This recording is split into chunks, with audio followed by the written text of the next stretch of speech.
இன்னொரு அவலமான நிலை என்ன தெரியுங்களா?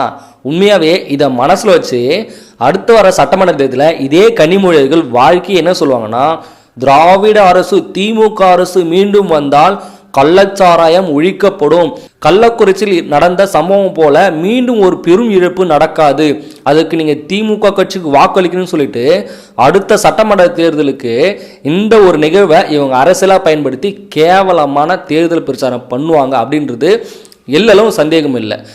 இவங்க மது ஒழிப்பு அப்படின்னு வாழ்க்கை பேசுறாங்க. இந்த இடத்துல ஆட்சியில் இருக்கிறது யாரு? இந்த திமுக அரசு தானே.